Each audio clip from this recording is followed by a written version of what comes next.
Mi hija me dijo que era una carga, y luego me colgó mientras me daba un dolor en el pecho. El silencio que siguió se sintió como ahogarse en mi propia sala. Hoy, les voy a contar algo que nunca pensé compartir. Y si ustedes, por un solo segundo, sienten que esto les suena familiar, por favor, solo denle un me gusta y suscríbanse. Me ayudará a seguir encontrando el valor para decir estas verdades en voz alta. Me llamo Margarita del Río y tengo 73 años. Vivo en una modesta casa de 2 recámaras en Coyoacán, Ciudad de México. La misma casa donde crié a 3 hijos como madre soltera después de que mi esposo muriera de un ataque al corazón cuando solo tenía 45 años. En ese entonces, trabajaba turnos dobles en el Hospital General como auxiliar de enfermería, regresaba a casa para ayudar con la tarea, preparaba la cena, y de alguna manera encontraba energía para leer cuentos antes de dormir, incluso cuando me dolían los pies y sentía que la espalda se me iba a partir por la mitad. Esta mañana comenzó como todas las demás mañanas de los últimos 8 años desde que me jubilé. Me desperté a las 6 a.m. Los viejos hábitos nunca mueren. Me preparé una taza de café en la misma taza de cerámica azul que mi hija menor, Sara, me regaló para el Día de las Madres hace 15 años. El asa tiene un pequeño desconchado ahora, pero no puedo obligarme a tirarla. Es una de las pocas cosas que aún se siente como amor. Me senté en la mesa de mi cocina, la que tiene la superficie rayada por años de ayudar con proyectos de ciencias y tareas de arte, y abrí mi teléfono para ver si alguien me había enviado un mensaje. La pantalla mostraba 3 llamadas perdidas de un número desconocido, probablemente telemarketers, y nada más. Ni mensajes de buenos días, ni mensajes de ¿cómo te sientes?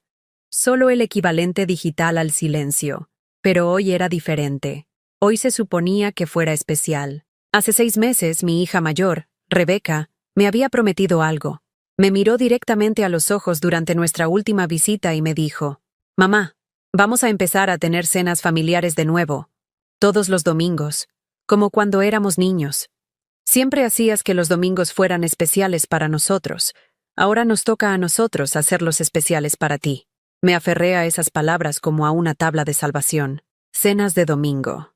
Todos juntos. Mis 3 hijos, Rebeca, Miguel y Sara, junto con sus parejas y mis 5 nietos. La casa volvería a estar llena de risas, llena del caos que tanto había extrañado desde que todos se mudaron y comenzaron sus propias vidas. Durante 6 meses, planeé este día. Compré un mantel nuevo, color crema con diminutas flores amarillas. Practiqué hacer el estofado favorito de Rebeca, el que solía pedir para cada cumpleaños. Incluso me hice el pelo ayer en la estética, gastando dinero que probablemente no debería haber gastado, pero queriendo lucir bien para mi familia. El comedor estaba perfectamente arreglado. Mi mejor vajilla, el juego que había estado guardando para ocasiones especiales durante tanto tiempo que las ocasiones nunca parecían lo suficientemente especiales, estaba colocada con cuidado. Servilletas de tela dobladas a la perfección, velas esperando ser encendidas. La casa olía a vainilla y canela por el pastel de manzana que se enfriaba en la encimera. A las 3 p.m. llamé a Rebeca para confirmar la hora. Habíamos acordado las 4:30, lo suficientemente temprano para los pequeños, pero lo suficientemente tarde para que todos pudieran llegar después de sus actividades de fin de semana. El teléfono sonó 4 veces antes de que contestara. «¿Qué pasa, mamá?» Su voz era aguda, impaciente, no el tono cálido que esperaba. «Solo quería confirmar la hora de la cena, cariño. ¿Pongo el estofado ahora o...?» «Ay, Dios mío, mamá. Se me olvidó por completo llamarte. Hoy no podemos ir. Emma tiene un torneo de fútbol que se fue a tiempo extra, y David tiene algo de trabajo, y honestamente, todos estamos exhaustos». Mi corazón se encogió, pero traté de mantener la voz firme. «¿Y Miguel y Sara? Tal vez ellos todavía podrían...» «Ya les envié un mensaje. Nadie puede ir. Vamos a reprogramar, ¿de acuerdo?» Reprogramar. La misma palabra que había usado hace 3 semanas cuando canceló la última cena familiar, y la anterior a esa. «Rebeca, he estado cocinando todo el día. Compré comestibles. Limpié la casa. Mamá, por favor, no hagas de esto un gran problema. Las cosas surgen. Así es la vida. Fue entonces cuando comenzó el dolor en el pecho, agudo, como si alguien estuviera apretando mi corazón con un puño. Presioné mi mano contra mi pecho, tratando de recuperar el aliento. Rebeca, no me siento bien. Mi pecho está... Mamá, siempre haces esto. Cada vez que algo no sale como quieres, de repente tienes algún tipo de emergencia médica. Es manipulador, y estoy cansada de eso. Las palabras me golpearon como golpes físicos. Manipuladora. Eso es lo que mi propia hija pensaba de mí. Esto no es... Jadeé, el dolor empeorando. Creo que necesito... La línea se cortó. Me colgó. Me quedé sentada allí en mi comedor perfectamente preparado, agarrándome el pecho, mirando la pantalla del teléfono que mostraba llamada finalizada. El dolor en mi pecho era real. Tenía suficiente formación médica para saber la diferencia entre ansiedad y algo serio. Pero incluso si hubiera sido ansiedad, incluso si no hubiera sido nada en absoluto, ¿qué clase de hija cuelga a su madre de 73 años que dice que siente dolor? Las velas permanecieron sin encender. El estofado se enfrió en el horno. El pastel de manzana quedó intacto en la encimera, llenando la casa con el olor de una celebración que nunca sucedería. Miré a mi alrededor en mi casa vacía, a las fotos que cubrían cada superficie, que narraban décadas de cumpleaños, graduaciones, días festivos, fotos de mí sosteniendo bebés, empujando columpios, animando en obras de teatro escolares. En cada foto, estaba sonriendo, dando, presente, siempre presente. ¿Pero dónde estaban ahora? El dolor en el pecho disminuyó después de unos 20 minutos, dejándome vacía y asustada. No solo asustada por lo que el dolor podría haber significado, sino asustada por algo más profundo. Asustada de haber pasado 73 años amando a personas que veían mi amor como una carga. Asustada de que todos esos años de sacrificio, trabajar turnos extras para pagar la ropa escolar, saltarme comidas para que ellos tuvieran segundos, quedarme despierta toda la noche cuando estaban enfermos, me hubieran hecho, de alguna manera, insignificante a sus ojos. Caminé a mi habitación y abrí el cajón superior de mi cómoda. Dentro había una carpeta manila con la etiqueta «Documentos importantes», pero lo que realmente contenía era la evidencia de una vida dedicada a dar. Estados de cuenta bancarios que mostraban transferencias a la cuenta de Rebeca cuando tenía problemas con su hipoteca. Recibos de la boda de Miguel que pagué cuando sus futuros suegros se echaron atrás. Pagos de matrícula para el programa de maestría de Sara. 27 años de registros financieros. Más de $150,000 dados libremente, con gusto, sin pedir nada a cambio, excepto tal vez una llamada telefónica de vez en cuando, tal vez una visita. Tal vez solo el reconocimiento de que aún existía.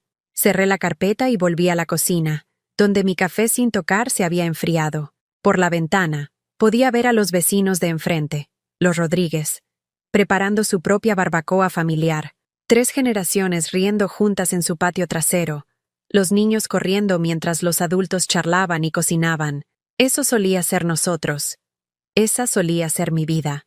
Pero de alguna manera, en algún momento del camino, yo me convertí en el problema en lugar de la solución, la carga en lugar de la bendición, la interrupción en lugar de la invitación. Mientras el sol comenzaba a ponerse en otro domingo pasado sola, me preparé una cena sencilla con las sobras del festín que nadie vino a comer, y por primera vez en mis 73 años, comencé a preguntarme si el amor se suponía que doliera tanto, o si tal vez, solo tal vez, lo que había estado llamando amor era en realidad otra cosa por completo. A la mañana siguiente, me desperté con el sabor de la decepción aún amargo en la boca. Mi pecho se sentía sensible donde había estado el dolor, pero el verdadero dolor era más profundo, en lugares que la formación médica no podía curar. Me encontré parada frente al armario de mi recámara, mirando un vestido que había comprado pero nunca usado, azul marino con pequeñas flores blancas. Lo había comprado hace 3 años para la cena de celebración del ascenso de Rebeca, a la que me desinvitó 2 horas antes, diciendo que los colegas de David no se identificarían con la presencia de la madre de alguien. Ese vestido aún tenía las etiquetas. Saqué una caja de zapatos del estante superior, una que no había abierto en meses. Dentro había cartas, docenas de ellas, notas de agradecimiento de mis hijos a lo largo de los años, cada una un pequeño monumento a mi dar y su recibir. Querida mamá, muchas gracias por ayudar con el enganche. David y yo no podríamos haber comprado la casa sin ti. Te prometemos devolverte el dinero tan pronto como su ascenso se concrete. Con amor, Rebeca. Eso fue hace 8 años. El ascenso se concretó. La devolución nunca llegó. Mamá, eres un ángel. La reparación del coche fue mucho más de lo que esperábamos, pero salvaste la Navidad para los niños. Nunca sabrán lo cerca que estuvimos de decepcionarlos. Te quiero, Miguel. Recuerdo esa Navidad. Le había dado $3,200 para las reparaciones del coche, y luego lo vi publicar fotos en Facebook del costoso viaje de esquí que hicieron al mes siguiente, al que no me invitaron, a pesar de ser la razón por la que podían permitírselo. Mamá Margarita, eres un ángel. Las facturas médicas nos estaban ahogando, pero tu ayuda significa que Sara puede concentrarse en mejorar, en lugar de preocuparse por el dinero. Estamos muy bendecidos de tenerte. Con amor, James y Sara. La cirugía de Sara fue un éxito, gracias a Dios, pero la gratitud duró exactamente lo mismo que su periodo de recuperación. 3 meses después, estaba demasiado ocupada para devolver mis llamadas, demasiado abrumada con su nueva vida para hacer tiempo para la mujer que había hecho posible esa nueva vida. Dejé las cartas a un lado y caminé hacia la mesa de mi cocina, donde esperaba mi vieja computadora portátil. Abrí mi aplicación de banca en línea, la que Rebeca me había enseñado a usar para que puedas controlar mejor tu dinero, mamá. Lo que no había mencionado era que también me permitiría hacer un seguimiento del suyo. El historial de transferencias se leía como una autobiografía financiera de la maternidad. 15 de enero, $1,500 a Rebeca para la ortodoncia de Emma. 3 de febrero, $800 a Miguel para el equipo de béisbol de Jack y las cuotas del torneo. 22 de marzo, $2,200 a Sara para el seguro y registro del coche después de su accidente. Abril a diciembre se veían exactamente igual. Un flujo constante de dinero que fluía de mi cuenta de jubilación a sus necesidades, sus deseos, sus emergencias que de alguna manera siempre se convertían en mis responsabilidades. Pero las transferencias solo contaban la mitad de la historia. Abrí mi galería de fotos y me desplacé por años de imágenes, o más bien, por años de ausencias. La mañana de Navidad de 2019. 3 sillas vacías en mi mesa del comedor, porque todos estaban demasiado ocupados con sus propias tradiciones familiares. Día de la Madre de 2020. Un ramo de flores de la tienda de comestibles dejado en mi puerta con una nota que decía: «Lo siento, no pudimos ir. Emergencia en el trabajo». Mi cumpleaños número 70. Una reservación en un restaurante para uno porque la cena familiar se pospuso, y luego se olvidó por completo. En cada foto, estaba sola, pero mis estados de cuenta bancarios demostraron que nunca estuve sola en sus pensamientos cuando necesitaban algo. Los recuerdos volvieron como agua a través de una represa rota. Recordé la noche en que Rebeca llamó llorando, porque Emma necesitaba una cirugía por una fractura de brazo. «Mamá, nuestro seguro tiene un deducible tan alto, y el trabajo de David ya es muy estresante. No sabía a quién más llamar». Había ido al hospital a las 11 p.m. con mi chequera.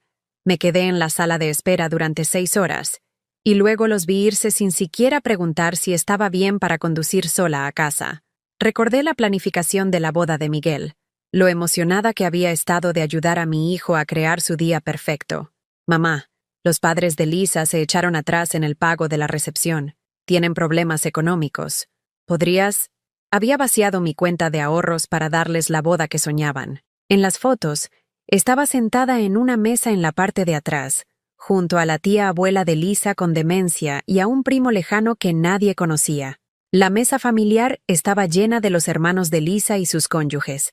No había espacio para la mujer que había hecho posible la celebración. Recordé la llamada telefónica de Sara cuando fue despedida de su trabajo.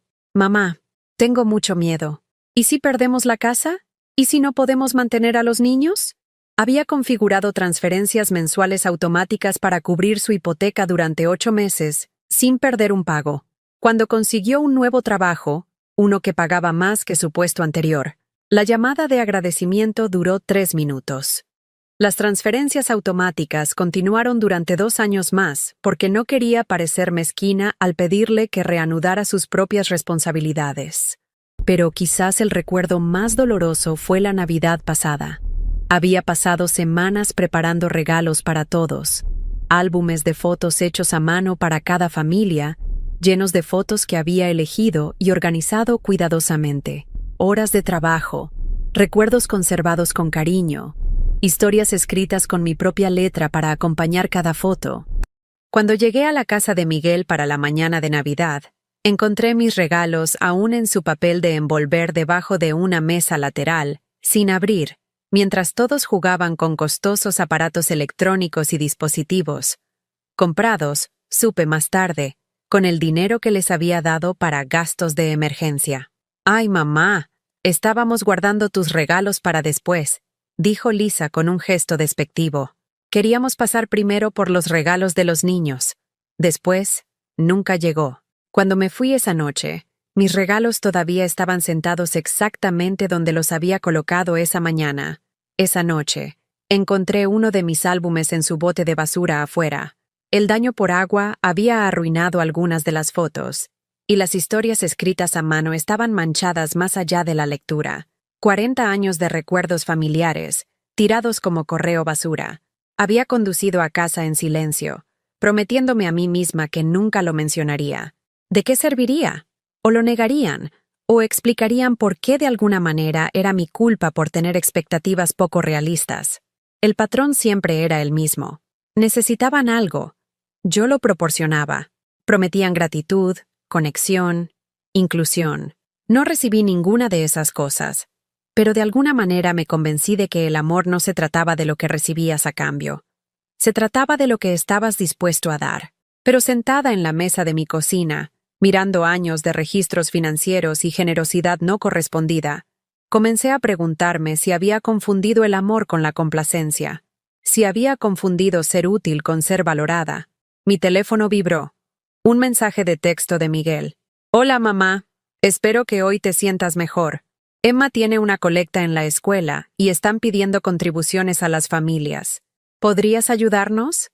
Es por una buena causa, y significaría mucho para ella ver a nuestra familia apoyando su escuela». Me quedé mirando el mensaje. «¿No?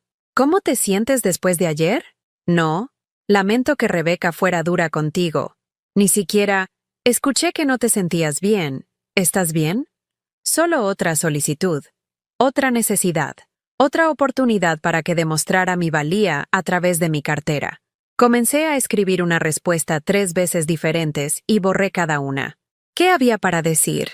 Por supuesto, cariño. ¿Cuánto necesitas? Eso es lo que la vieja Margarita habría dicho. La Margarita que creía que dar lo suficiente, eventualmente ganaría amor.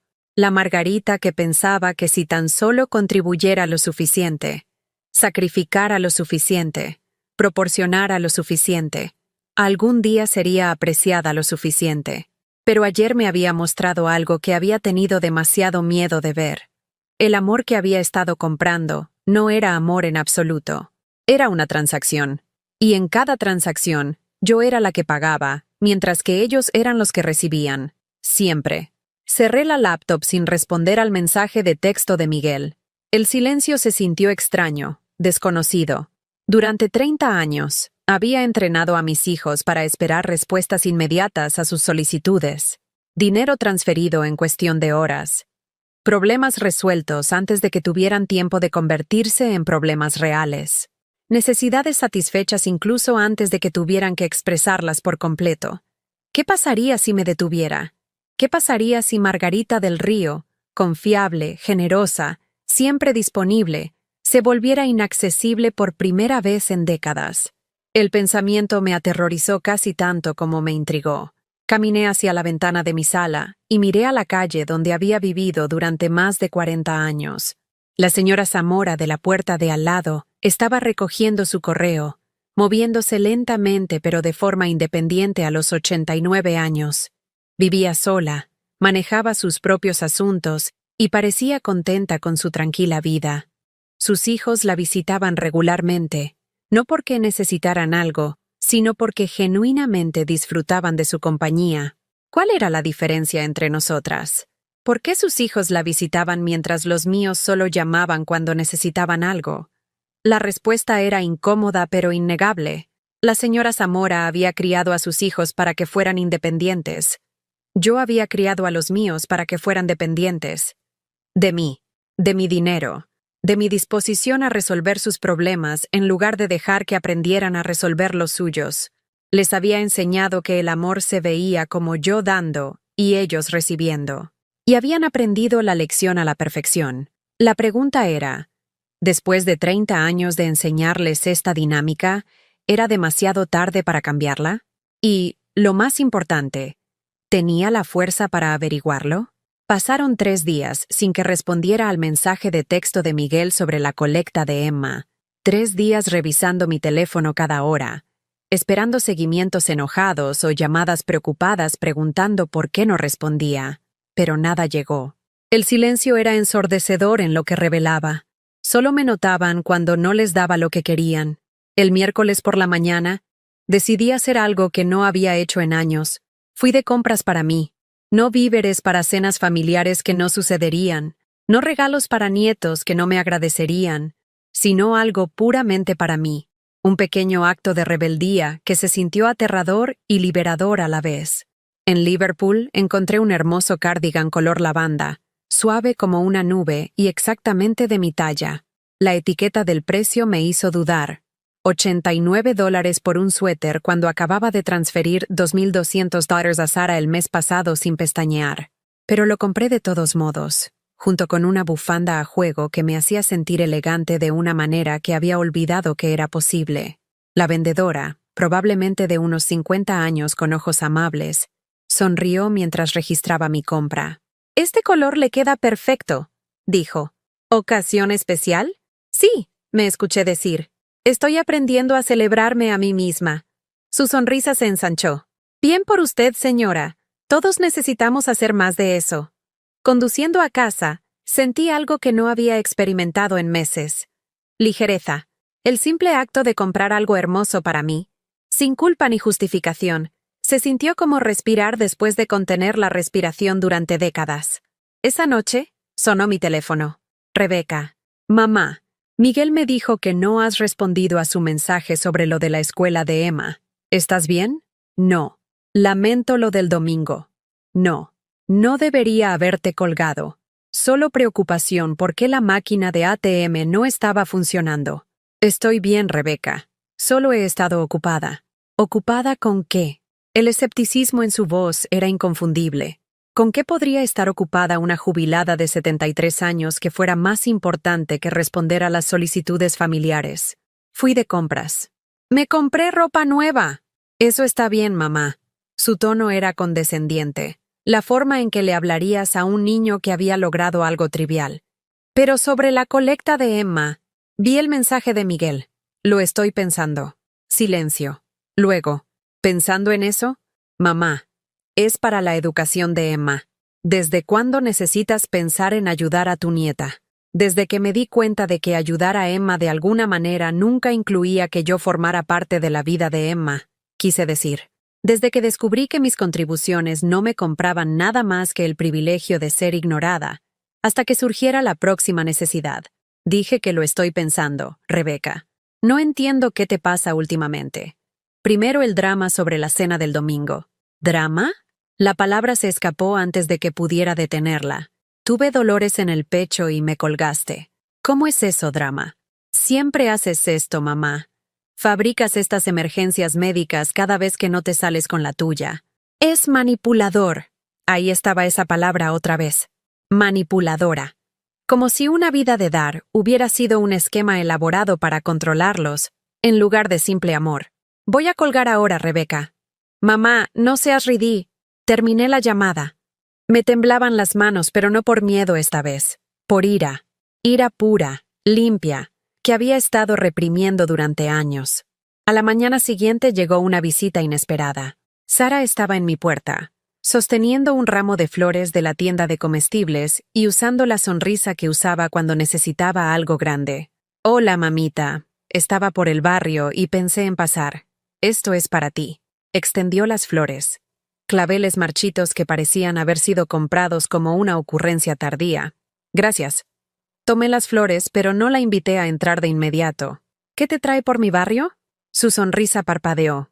¿Acaso una hija no puede visitar a su madre? Por supuesto que sí. Simplemente no lo has hecho en 8 meses. Se movió incómoda. He estado muy ocupada con el trabajo y los niños. Ya sabes cómo es. Sí sabía cómo era. Demasiado ocupada para visitar, pero nunca demasiado ocupada para depositar los cheques que enviaba. Adelante, dije finalmente, haciéndome a un lado. Sara se instaló en mi sala, mirando a su alrededor con el aire posesivo de alguien evaluando su futura herencia. Sus ojos se detuvieron en mi televisor, una Smart TV de 65 pulgadas que había comprado el año pasado, después de que ella se quejara de que ver películas en mi casa era como volver a la edad de piedra. La casa se ve bien, mamá. ¿La has estado cuidando bien? Sí, lo he hecho. Tomó una foto de mi mesa auxiliar. Una de sus hijos en la playa el verano pasado. Unas vacaciones que había ayudado a financiar, pero a las que no fue invitada. Los niños están creciendo tan rápido.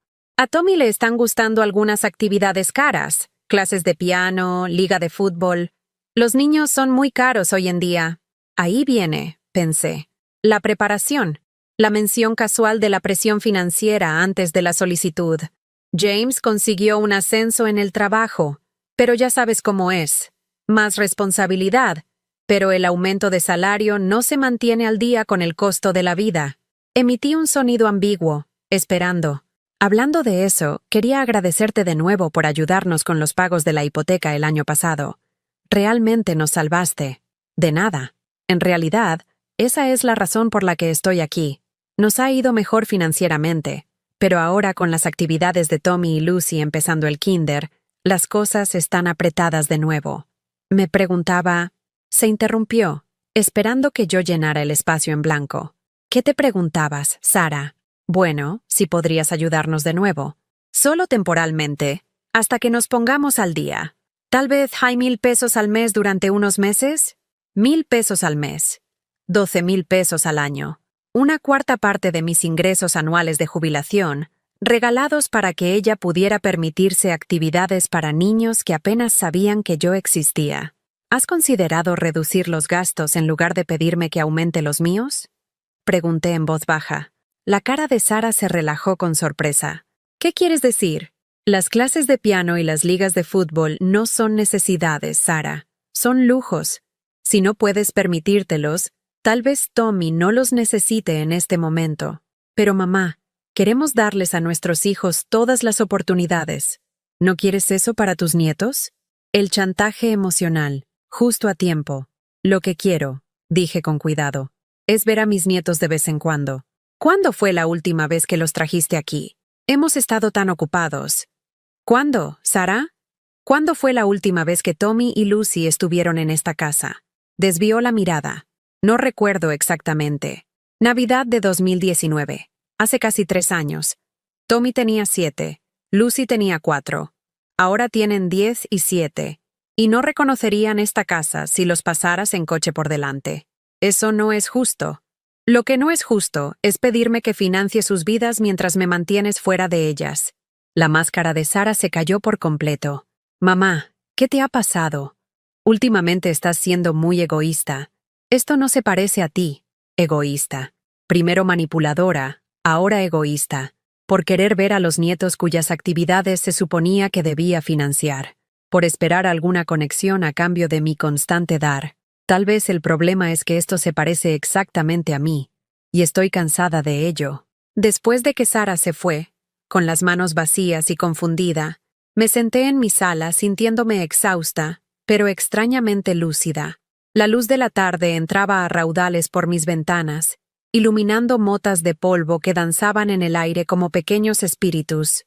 Todo se veía igual, pero algo fundamental había cambiado. Tomé mi teléfono y me desplacé por mis contactos hasta encontrar a la doctora Williams, mi médico. Era hora de abordar los dolores en el pecho adecuadamente, sin la vergüenza de admitir que habían comenzado durante una crisis emocional. Señora del Río, me alegra que haya llamado, dijo después de que le describí mis síntomas. El dolor en el pecho no es algo que deba ignorarse a su edad. ¿Puede venir mañana por la mañana? Al día siguiente, después de un examen exhaustivo y un electrocardiograma, la doctora Williams se sentó frente a mí en su oficina, con una expresión seria pero tranquilizadora. Su corazón es fuerte, Margarita.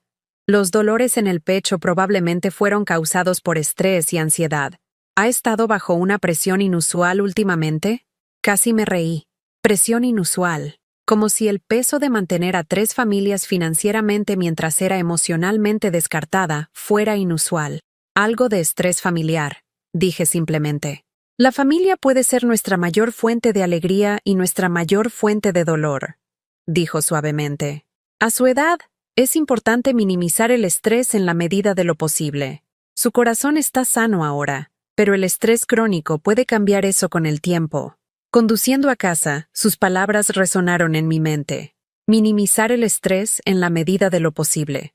¿Y si la mayor fuente de estrés en mi vida no fueran las circunstancias fuera de mi control, sino las decisiones que estaba tomando todos los días? ¿Y si estaba eligiendo dejarme tratar de esta manera? Esa noche, tomé una decisión que me asustó más que cualquier diagnóstico médico. Abrí mi laptop y comencé a cambiar las contraseñas de todas mis cuentas financieras. Luego llamé al banco y eliminé las autorizaciones de transferencia automática para mis 3 hijos. ¿Está segura de esto, señora? ¿Del Río? Preguntó el representante de servicio al cliente. Estas transferencias han estado vigentes durante varios años. Estoy segura, dije, con la voz más firme de lo que sentía. Quiero aprobar todas las transferencias manualmente a partir de ahora. A la mañana siguiente, mi teléfono comenzó a sonar a las 7 a.m. Rebeca.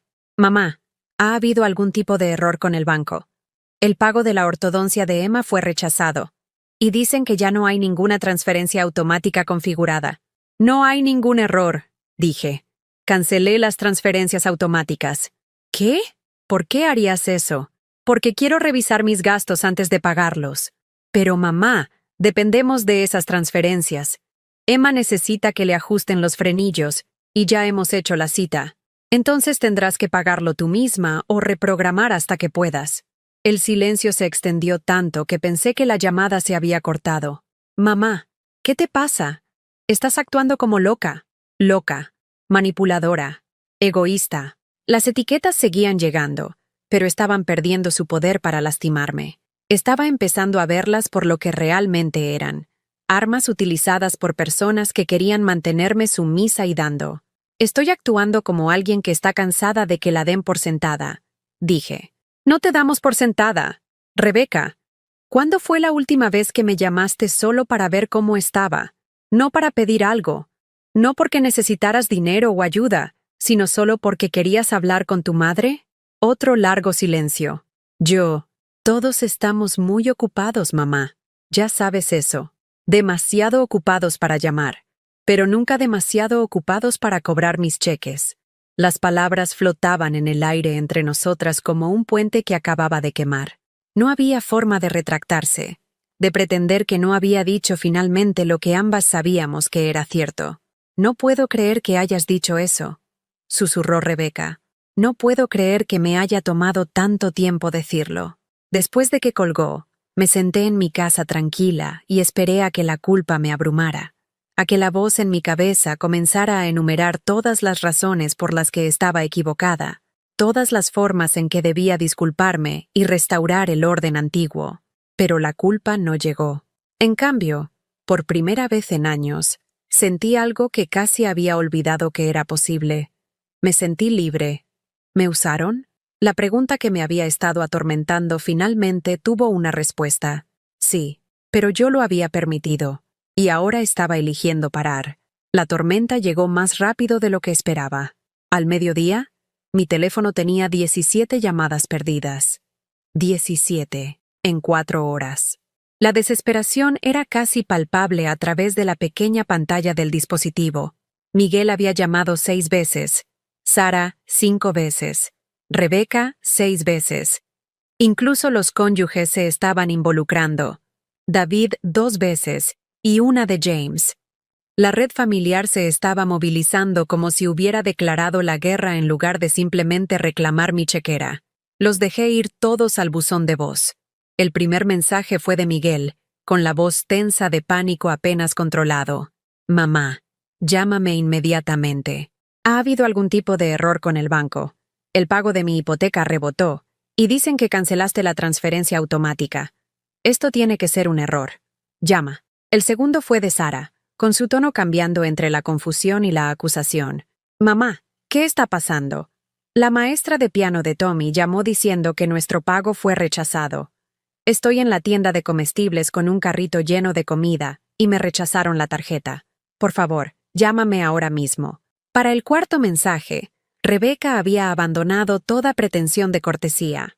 Mamá, los juegos que estés jugando tienen que parar. El ortodoncista de Emma quiere saber cuándo recibirá el pago. Y parezco una idiota. Esto está afectando la atención médica de tu nieta. Llama. Los mensajes continuaron durante todo el día, cada uno más desesperado que el anterior. La voz de Miguel se quebró cuando explicó lo vergonzoso que era que le devolvieran el pago de su hipoteca. Sara lloró a través de su mensaje sobre tener que devolver los comestibles mientras otros clientes miraban. El mensaje final de Rebeca era puro veneno. No sé qué te ha pasado, pero esto se detiene ahora. Vamos el domingo para discutir esto cara a cara. Claramente has perdido la cabeza. Guardé cada mensaje. No por crueldad, sino como evidencia. Evidencia de lo que había sido para ellos todos estos años. Evidencia de lo que sucedió cuando la máquina de ATM desarrolló sentimientos. El domingo llegó con el peso de un huracán que se avecinaba.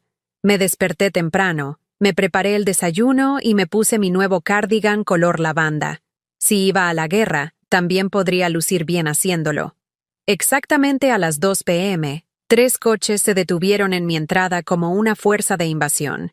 El SUV negro de Rebeca, el que había ayudado a comprar, el sedán de Miguel, el que había ayudado a reparar innumerables veces, la minivan de Sara, la que había ayudado a financiar cuando su crédito fue destruido por las facturas médicas. Llegaron a mi puerta como un frente unido, algo que nunca habían logrado para cumpleaños o días festivos, pero lograron sin esfuerzo cuando se vio amenazada su fuente de ingresos. Rebeca llamó con la autoridad de alguien que esperaba el cumplimiento inmediato. Mamá, necesitamos hablar. Abrí la puerta y los encontré a los 3 de pie allí, junto con David y James. 5 adultos, apiñados en mi puerta como cobradores de deudas. Adelante, dije con calma. Entraron en mi sala con la sombría determinación de una intervención. Rebeca se posicionó en el centro, flanqueada por sus hermanos como un general con sus lugartenientes. Los cónyuges se quedaron atrás, incómodos pero presentes para demostrar solidaridad. Mamá, siéntate, dijo Rebeca, señalando mi propia silla en mi propia sala. Necesitamos tener una conversación seria. Estoy bien de pie, dije, permaneciendo en la puerta. Algo en su formación, su presunción de autoridad en mi espacio, me hizo querer mantener la opción de escapar. Lo que hiciste esta semana fue completamente inaceptable, continuó Rebeca, con la voz que probablemente usaba en las reuniones de negocios. Cortar nuestro apoyo financiero sin previo aviso, negarte a responder a las llamadas, hacernos luchar para cubrir los gastos con los que hemos estado contando. Es infantil y cruel. Infantil y cruel, repetí suavemente. Interesante elección de palabras. No desvíes la atención, mamá. Necesitamos entender qué está pasando aquí. ¿Estás sufriendo algún tipo de crisis? ¿Estás tomando medicamentos que están afectando tu juicio? Las preguntas llegaron a quemarropa, cada una diseñada para posicionarme como el problema. No su dependencia financiera de una mujer de 73 años. No su completa incapacidad para funcionar sin mi dinero. Mi estado mental era el problema. No estoy teniendo una crisis, dije. Estoy teniendo un avance. Miguel dio un paso adelante, con la cara enrojecida por la vergüenza. Mamá, ¿tienes idea de lo humillante que ha sido esta semana? El pago de mi hipoteca rebotó. Mis vecinos vieron al representante del banco en mi puerta. Los amigos de Lisa están haciendo preguntas sobre nuestras finanzas. Nos has hecho parecer que no podemos administrar nuestras propias vidas. ¿Puedes?, pregunté en voz baja. La pregunta flotó en el aire como una bofetada. La cara de Miguel se puso roja, luego blanca. Por supuesto que podemos, interrumpió Sara, pero su voz carecía de convicción. Simplemente, hemos estado planeando nuestros presupuestos en torno a tu ayuda. No puedes simplemente sacarnos la alfombra de debajo sin previo aviso. ¿Cuánta advertencia habría sido apropiada?, pregunté. ¿Una semana? ¿Un mes? ¿Un año? ¿En qué momento la advertencia se convierte en complacencia? Esto no es complacencia, respondió Rebeca. Esto es la familia ayudando a la familia. Esto es lo que hacen las madres. No, dije con la voz más fuerte. Esto es lo que he estado haciendo, pero estoy empezando a pensar que lo he estado haciendo mal. David, que había permanecido en silencio hasta ahora, se aclaró la garganta. Señora del Río, creo que ha habido un malentendido. No estamos pidiendo caridad. Estamos agradecidos por su ayuda, y siempre hemos tenido la intención de devolverle el dinero cuando estemos en una mejor posición. Lo miré a él, este hombre que había estado casado con mi hija durante 12 años, que había aceptado decenas de miles de pesos de mí, que nunca me había invitado a una fiesta de cumpleaños o celebración de vacaciones en su casa. David, en 12 años de matrimonio con mi hija, ¿cuántas veces me has invitado a cenar? Parpadeó, claramente sin esperar la pregunta. Bueno, nuestra casa es pequeña, y con los niños, 0, dije. La respuesta es 0, pero no has tenido ningún problema en aceptar mi dinero durante esos mismos 12 años. Mamá, ¿qué tiene eso que ver con nada?, exigió Rebeca. Estamos hablando de los compromisos financieros que hiciste con nosotros. No, estamos hablando de los compromisos financieros que hice con personas que me tratan como un banco. Personas que recuerdan que existo cuando necesitan un préstamo, pero olvidan que existo cuando están planeando sus vidas. La habitación quedó en silencio. Podía oír el reloj de la abuela en el pasillo haciendo tic-tac, marcando segundos que parecían horas. Eso no es justo, dijo Sara finalmente, con la voz pequeña. ¿No es así? ¿Cuándo fue la última vez que alguno de ustedes me llamó solo para hablar? ¿Cuándo fue la última vez que me invitaste a algo que no se canceló en el último minuto? ¿Cuándo fue la última vez que me incluiste en sus vidas en lugar de solo en sus gastos? Estamos ocupados, dijo Miguel con debilidad. Tenemos trabajos, hijos, responsabilidades. Yo también, lo interrumpí. Trabajaba en 2 trabajos mientras criaba sola a 3 hijos. También estaba ocupada, pero aún así les hacía tiempo a ustedes. Aún así los hacía el centro de mi mundo, y aún así lograba ahorrar dinero para emergencias, dinero que les he estado dando para sus emergencias mientras creaba las mías. Tienes más que suficiente dinero, dijo Rebeca, con tono defensivo. Ya no tienes hijos a los que mantener. No tienes hipoteca. ¿Para qué necesitas todo ese dinero? La pregunta lo reveló todo. En su mente, mi dinero realmente no era mío, era de ellos. Temporalmente en mi poder hasta que lo necesitaran. Mi jubilación, mi seguridad, mi tranquilidad eran menos importantes que sus deseos inmediatos. ¿Para qué lo necesito?, repetí lentamente. ¿Para qué necesita dinero cualquier mujer de 73 años? Facturas médicas, reparaciones en casa, seguro de cuidados a largo plazo, una red de seguridad para cuando ya no pueda cuidarme. Las cosas por las que deberían estar preocupados en lugar de depender de mí para financiar sus estilos de vida. No estamos dependiendo de ti, dijo James, hablando por primera vez. Simplemente, ha sido útil tener tu apoyo. Útil, dije. Permítanme preguntarles algo, James. Si yo muriera mañana, ¿cómo se las arreglarían? ¿Cómo se las arreglarían cualquiera de ustedes sin mis contribuciones mensuales? El silencio fue ensordecedor. Se miraron, luego al suelo, luego a cualquier parte menos a mí, porque todos sabíamos la respuesta. No podrían arreglárselas. Habían construido sus vidas en torno a mi dinero, y sin él, sus casas financieras cuidadosamente construidas se derrumbarían. Eso es lo que pensé, dije suavemente. Rebeca se puso de pie abruptamente, con la cara enrojecida por la ira. ¿Y qué, mamá? ¿Nos estás castigando por aceptar la ayuda que ofreciste? ¿Estás destruyendo a nuestra familia porque quieres demostrar algún punto? No estoy destruyendo nada, dije. Solo estoy deteniendo la destrucción de mí misma. Esto es ridículo, continuó, paseándose ahora. Estás siendo dramática y egoísta. Somos tus hijos. Se supone que podemos contar contigo. Y se supone que yo puedo contar con ustedes, respondí. Pero, aparentemente, solo puedo contar con ustedes para recibir. Las palabras golpearon como golpes físicos. Sara comenzó a llorar. Miguel parecía que lo hubieran abofeteado. El rostro de Rebeca se contorsionó con rabia. ¿Cómo te atreves? Siseó. ¿Después de todo lo que hemos hecho por ti? ¿Qué? Pregunté, genuinamente curiosa. ¿Qué han hecho por mí? Por favor, díganme, porque honestamente estoy tratando de recordar. Abrió la boca, luego la cerró. La abrió de nuevo. No salió nada. Eres una vieja ingrata y amargada. Finalmente logró decir. No tenemos que aguantar este abuso. Tienes razón, dije con calma. No tienen que hacerlo. Todos son adultos. Pueden irse cuando quieran. Pueden volver a sus vidas y averiguar cómo vivirlas sin mi dinero. Bien, dijo Rebeca, agarrando su bolso. Pero no esperes que corramos cuando estés sola y nos necesites. Se suponía que la amenaza me heriría, pero en cambio lo aclaró todo. La única vez que correrían sería cuando necesitaran algo. La idea de que alguna vez corrieran por mí, simplemente porque yo los necesitaba, era risible. No lo haré, dije.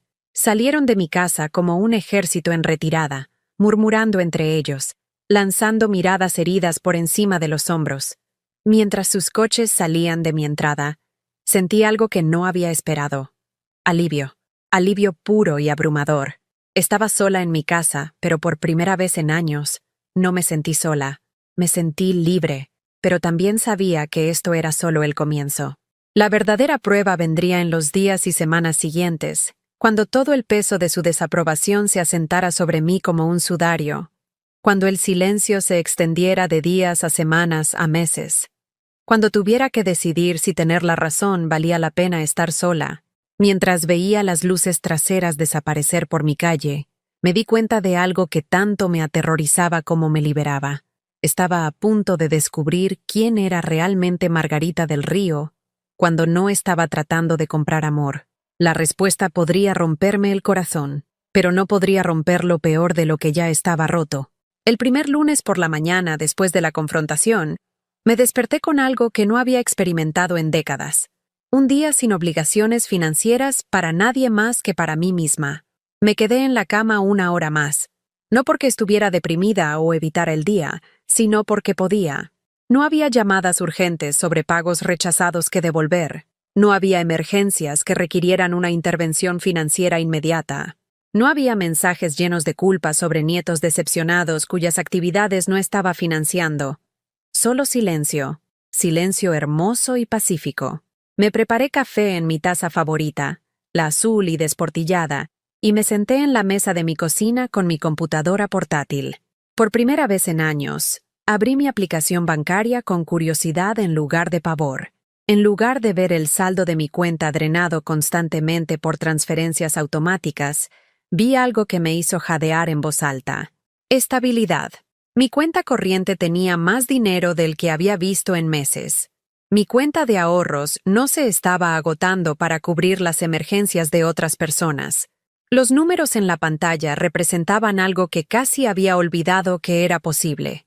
Seguridad financiera. Calculé rápidamente en mi cabeza. Sin las transferencias mensuales a mis hijos, $2,800 a Rebeca, $1,500 a Miguel, $1,000 a Sara, estaba ahorrando $5,300 cada mes. Más de $63,000 al año. Dinero que podría destinarse a mi propio futuro, a mis propias necesidades, a mis propios sueños. Sueños. ¿Cuándo fue la última vez que me permití tenerlos? Abrí una nueva pestaña del navegador e hice algo que no había hecho en 20 años. Busqué sitios web de viajes, no para investigar destinos para unas vacaciones familiares que pagaría, pero a las que no me invitarían, sino para mí misma. viajes en solitario para personas mayores, cruceros fluviales por Europa, visitas guiadas por parques nacionales, clases de arte en la Toscana. Las imágenes en la pantalla mostraban a mujeres de mi edad riendo, explorando, viviendo. Sus rostros tenían una expresión que reconocía de mis viejos espejos, pero que no había visto en años. Alegría. Alegría pura y sin complicaciones que provenía de experimentar la vida en lugar de financiar las experiencias de otras personas. Hice clic en un tour de fotografía de 2 semanas por Irlanda. El precio me hizo dudar. No porque no pudiera pagarlo, sino porque podía. Por primera vez en décadas, pude tomar una decisión sobre mi dinero basada en lo que yo quería en lugar de lo que alguien más necesitaba. La realización me golpeó como una ola. Había sido rica todo el tiempo. No rica, sino financieramente cómoda. El estrés constante por el dinero, la cuidadosa elaboración de presupuestos, la ansiedad por cubrir los gastos de todos los demás. Todo eso había sido autoimpuesto. Me había empobrecido al tratar de enriquecer a todos los demás. Marqué el tour de Irlanda y seguí navegando.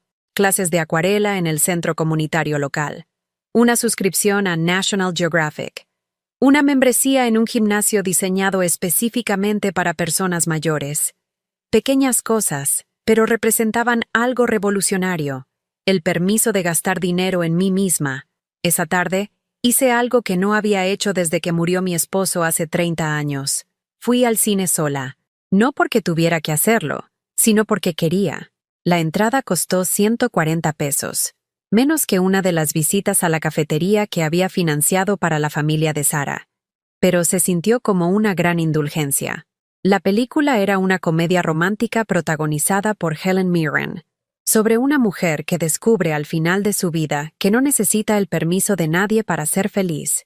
Me senté en la sala oscura, comiendo palomitas de maíz caras que no tenía que compartir, y me reí hasta que me dolió el costado. ¿Cuándo fue la última vez que me reí así?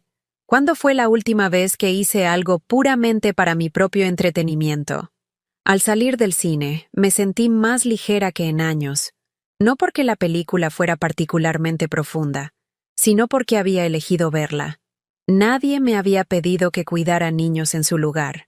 Nadie había necesitado dinero de emergencia que me impidiera ir. Nadie me había hecho sentir culpable por gastar dinero en mí misma. Estaba en el estacionamiento, buscando las llaves de mi coche, cuando sonó mi teléfono. Mi corazón dio un brinco. Viejos hábitos. Pero me sorprendió ver un número desconocido. ¿Es usted Margarita del Río? La voz era cálida, femenina, con un ligero acento que no pude identificar. Sí, soy Margarita. Mi nombre es Elena Santos. Dirijo el programa de coordinación de voluntarios en el Hospital General de la Ciudad de México. Su nombre apareció en nuestra base de datos como ex trabajadora de la salud, y estamos buscando voluntarios para ayudar con nuestro programa de apoyo a pacientes de edad avanzada. ¿Estaría interesada en saber más? No había trabajado en el Hospital General de la Ciudad de México. Eso fue en el Hospital St. Mary's, hace décadas. Pero de alguna manera mi nombre había llegado a su sistema, y por primera vez en semanas, alguien me llamaba porque pensaban que podría tener algo valioso que ofrecer. Sí. Estaría interesada en saber más. Maravilloso. Especialmente necesitamos personas con experiencia en atención médica para sentarse con pacientes que no tienen visitas familiares. Solo compañía, en realidad. Alguien que escuche, tal vez los ayude con cartas o llamadas telefónicas. Los pacientes siempre parecen animarse cuando tienen a alguien que entiende lo que están pasando. Pacientes que no tienen visitas familiares. La ironía no se me escapó. Me gustaría saber más sobre eso. Dije. Quedamos en reunirnos el martes siguiente. Después de colgar, me quedé en el estacionamiento durante varios minutos, procesando lo que acababa de suceder. Alguien me había llamado porque pensaban que podría ser útil, no porque necesitaran mi dinero. Alguien me había buscado por mi experiencia, mi compasión, mi presencia, no mi chequera. A la semana siguiente, me reuní con Elena en el hospital. Probablemente tendría 50 y tantos años, con el pelo oscuro canoso y el tipo de ojos que sugerían que había visto lo mejor y lo peor de la naturaleza humana y había elegido enfocarse en lo mejor. Tenemos alrededor de 40 pacientes en cualquier momento que no reciben visitas regulares, explicó mientras caminábamos por los pasillos del hospital. Algunos han sobrevivido a sus familias. Otros tienen familiares que viven lejos o están distanciados. Algunos simplemente no tienen a nadie que se preocupe lo suficiente como para venir. Nos detuvimos afuera de una habitación donde pude ver a un anciano sentado junto a la ventana, mirando el estacionamiento con la expresión vacía de alguien que había renunciado a la esperanza de ver una cara familiar. «Ese es el señor Rodríguez», dijo Elena suavemente. «Lleva 3 semanas aquí. Su hija vive en California y no puede viajar. Su hijo no lo ha visitado en 2 años, incluso antes de la hospitalización. No está gravemente enfermo, solo necesita cuidados prolongados por una caída, pero se está muriendo de soledad». Al mirar al señor Rodríguez, me vi a mí misma, no como era ahora, sino como podría haber sido, sola en una cama de hospital, esperando visitas que nunca llegarían, dependiente de la amabilidad de extraños porque las personas que se suponía que debían cuidar tenían otras prioridades. «Me gustaría conocerlo», dije. Elena nos presentó, y pasé la siguiente hora sentada con el señor Rodríguez, escuchándolo hablar sobre su vida. Había sido carpintero, había construido casas en toda la Ciudad de México durante 40 años. Me mostró fotos de su trabajo. Sus ojos se iluminaron mientras describía la artesanía que había puesto en cada proyecto. «Mis manos solían ser muy firmes», dijo, sosteniendo dedos nudosos por la artritis. «Podía medir 2 veces y cortar una vez. Nunca desperdiciar un pedazo de madera. Ahora apenas puedo sostener una taza de café sin temblar. Pero mira lo que esas manos crearon», dije, señalando las fotos. «Esas casas todavía están en pie. Las familias aún viven en los hogares que construiste. Tu trabajo sobrevivió a la fuerza de tus manos». Sonrió. La primera sonrisa genuina que había visto de él desde que llegué. Cuando me fui ese día, me inscribí para ser voluntaria 3 mañanas a la semana. Por primera vez en años, tenía un lugar a donde ir donde la gente estaba genuinamente feliz de verme. No por lo que podía darles financieramente, sino por lo que podía ofrecer como ser humano. Esa noche, me preparé la cena. Una cena de verdad. No las comidas rápidas con las que había estado sobreviviendo durante meses. Salmón con limón, verduras asadas, una copa de vino. Puse mi mesa con mi mejor vajilla, encendí una vela y cené como si valiera la pena el esfuerzo, porque estaba empezando a darme cuenta de que lo valía. Mi teléfono vibró durante la cena. Un mensaje de texto de Sara. «Mamá, espero que seas feliz. Tommy tuvo que dejar las clases de piano porque ya no podemos pagarlas. Le estás rompiendo el corazón a tu nieto. Hace 6 semanas, ese mensaje me habría hecho correr a mi computadora para transferir dinero inmediatamente. La culpa habría sido abrumadora. La decepción de Tommy se habría sentido como mi fracaso personal. Pero esta noche, leí el mensaje y sentí nada. No satisfacción por su lucha, sino simplemente nada. Las clases de piano de Tommy eran responsabilidad de sus padres, no mía. Su incapacidad para presupuestar las actividades de sus hijos era su problema para resolver, no el mío para financiar. Borré el mensaje sin responder y volví a mi cena. Más tarde esa noche, hice algo que no había hecho en años. Llamé a una vieja amiga. Dorothy Williams había sido mi amiga más cercana cuando nuestros hijos eran pequeños, pero nos habíamos distanciado a medida que la vida se complicaba y mi disponibilidad se volvió dependiente de las necesidades de mi familia. «¿Margarita?» La voz de Dorothy estaba sorprendida pero complacida. «Estaba pensando en ti el otro día. ¿Cómo has estado?» «Diferente», dije honestamente. «Muy diferente últimamente». Hablamos durante 2 horas. Sobre su reciente viaje para ver a sus nietos en Arizona. Nietos que la llamaban todas las semanas y peleaban por quién pasaba más tiempo con ella. Sobre el club de lectura al que se había unido, las clases de cerámica que estaba tomando, el trabajo de voluntariado que hacía en el refugio de animales. «Suenas más ligera», dijo finalmente, como si algo pesado se te hubiera quitado de los hombros. Lo ha hecho, dije. Simplemente dejé de cargar con el peso de los demás. No me pidió detalles, pero pude escuchar la comprensión en su voz. Dorothy también había criado a 4 hijos. Sabía lo que significaba dar hasta que no quedara nada por dar, y luego encontrar formas de dar más. ¿Te gustaría almorzar esta semana?, preguntó. Hay un lugar nuevo en la Roma Norte que he estado queriendo probar. Me encantaría, dije, y lo dije en serio. Después de que colgamos, me senté en mi sala. Realmente, la observé por primera vez en meses. Los muebles que había elegido, el arte que había coleccionado, los libros que había acumulado durante décadas de vida. Era una habitación encantadora, cómoda y acogedora, llena de evidencia de una vida bien vivida. Pero hacía tanto tiempo que nadie la había apreciado, tanto tiempo que yo misma la había apreciado. Caminé a mi recámara y abrí el armario donde mis buenos vestidos colgaban sin usar, esperando ocasiones especiales que nunca llegaban. Saqué un vestido que había comprado para la graduación universitaria de Rebeca hace 15 años. Azul marino con pequeños botones blancos, todavía hermoso, todavía perfectamente ajustado. Mañana, decidí, lo usaría para almorzar con Dorothy. No porque la ocasión fuera especial, sino porque yo era especial. Porque merecía usar ropa hermosa y comer buena comida, y pasar tiempo con personas que disfrutaran de mi compañía en lugar de mis contribuciones. Esa noche, dormí mejor que en meses. Sin ansiedad por cubrir las facturas de otra persona. Sin culpa por decepcionar a los miembros de la familia que solo me valoraban por mi chequera. Sin preocuparme por si estaba haciendo lo suficiente, dando lo suficiente, sacrificando lo suficiente. Solo paz.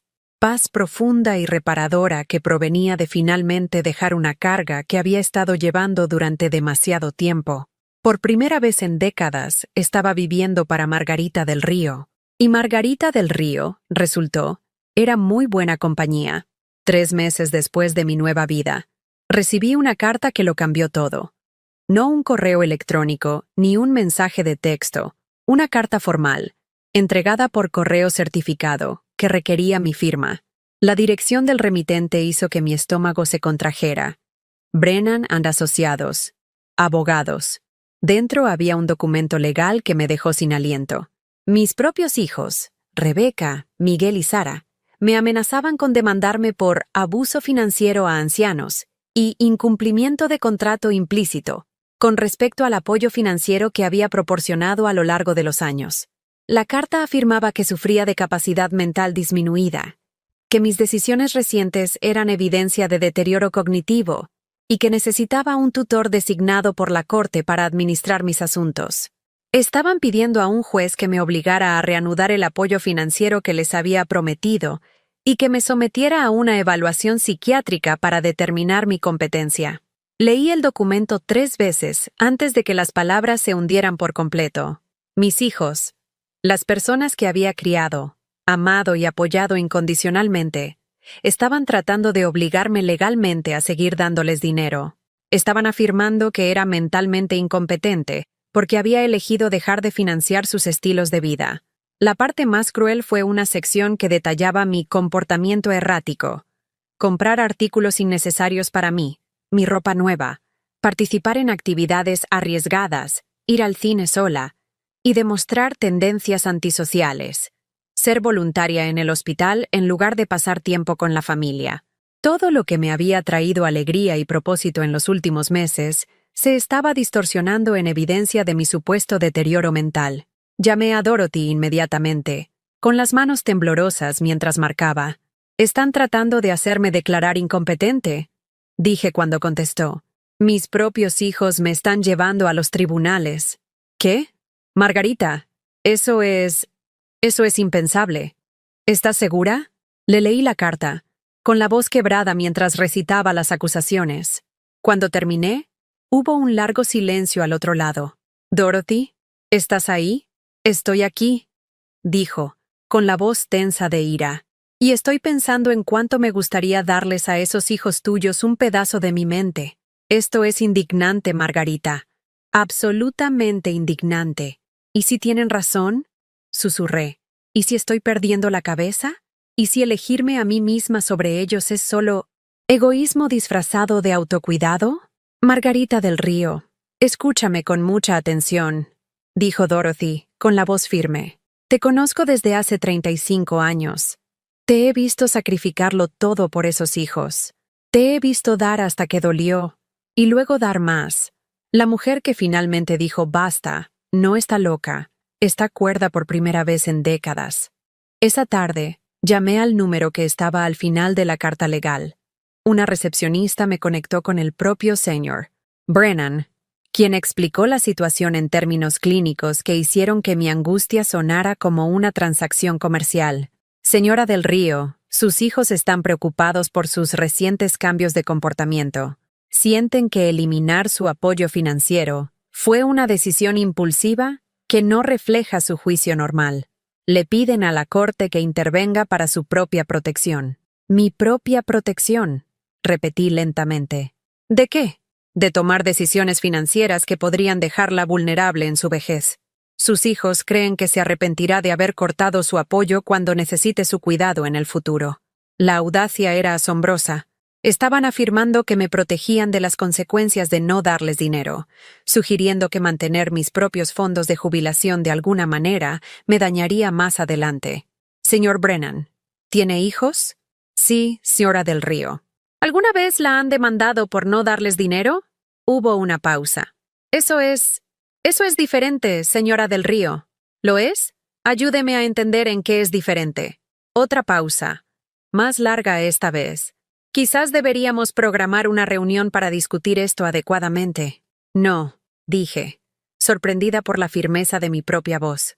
Creo que deberíamos dejar que el tribunal decida si una mujer de 73 años tiene derecho a elegir cómo gasta su propio dinero. 2 semanas después, me senté en una sala de audiencias que parecía un teatro del absurdo.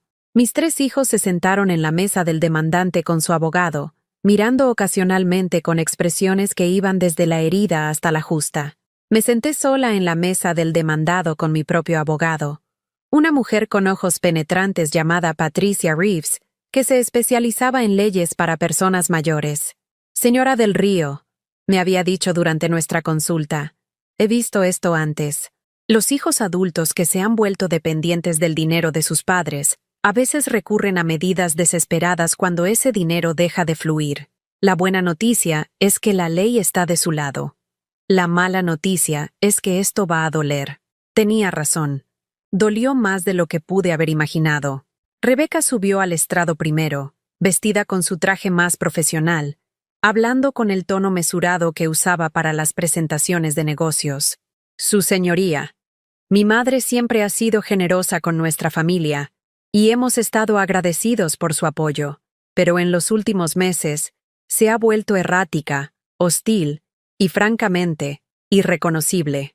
Está cortando el apoyo financiero sin previo aviso, haciendo compras impulsivas, aislándose de la familia. Estamos preocupados por su estado mental y su capacidad para administrar sus asuntos. Miguel continuó.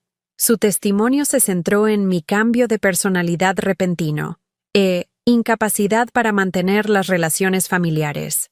Habló de mi negativa a asistir a eventos familiares, omitiendo convenientemente que en realidad nunca me habían invitado a ninguno.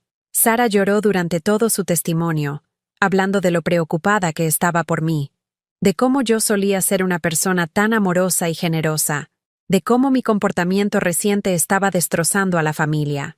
Hizo que pareciera que mi decisión de quedarme con mi propio dinero era un acto de agresión contra víctimas inocentes.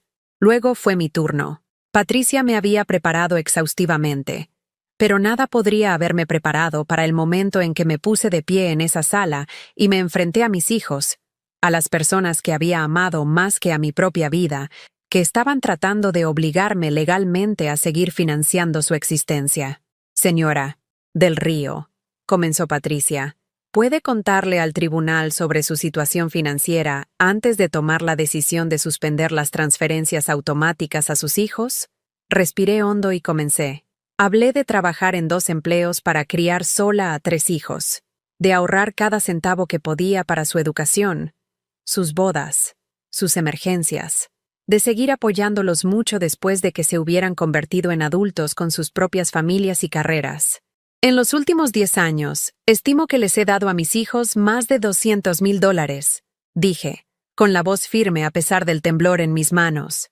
Dinero de mis ahorros para la jubilación, dinero que debería haber estado preservando para mi propio cuidado futuro. ¿Y qué motivó su decisión de detener estas transferencias? Esta fue la parte difícil. Aquí es donde tenía que ser honesta sobre el dolor, la soledad, los años de sentirme nada más que una cuenta bancaria con emociones. Me di cuenta de que estaba comprando una relación con mis hijos en lugar de tenerla.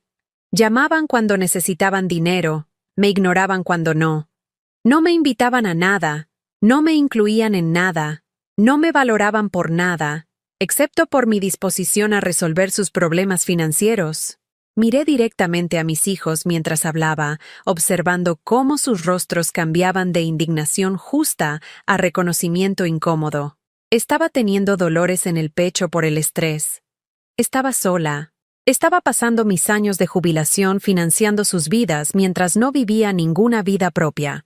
Tomé la decisión de que quería vivir los últimos años de mi vida para mí, no como un recurso financiero para hijos adultos que son perfectamente capaces de mantenerse a sí mismos. ¿Y cómo se siente ahora con su decisión? Me siento más sana que en años. Soy voluntaria en un hospital, ayudando a personas que realmente aprecian mi presencia. Estoy reconectando con viejos amigos. Me estoy cuidando por primera vez en décadas. Duermo mejor. Como mejor. Soy más feliz. Si eso es un deterioro mental, entonces espero que continúe. Algunas personas en la galería de la sala, extraños que habían entrado para observar el procedimiento, realmente sonrieron ante eso. La jueza llamó a un receso, y me encontré en el pasillo con mis hijos por primera vez desde la confrontación en mi casa. Se acercaron a mí como una delegación, con Rebeca como portavoz. «Mamá, no es demasiado tarde para detener esto», dijo. «Podemos resolver algo. Tal vez reducir las cantidades, establecer un programa. No tienes que cortarnos por completo. No tengo que darles nada en absoluto», respondí en voz baja. «Eso es lo que no están entendiendo. No les debo mi jubilación. No les debo mi seguridad financiera. Ya les di 18 años de mi vida, y eso fue suficiente». «Somos tus hijos», dijo Miguel, con la voz entrecortada. «Se supone que podemos depender de ti. Son adultos», dije.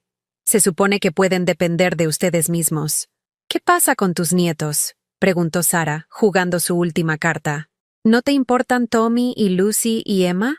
Necesitan cosas, mamá. Necesitan oportunidades. Necesitan padres que puedan proveer para ellos sin depender del dinero de la jubilación de su abuela», dije. «Necesitan ver que los adultos resuelven sus propios problemas en lugar de esperar que alguien más lo arregle todo». Cuando el tribunal reanudó, la jueza me pidió hablar en privado en su despacho.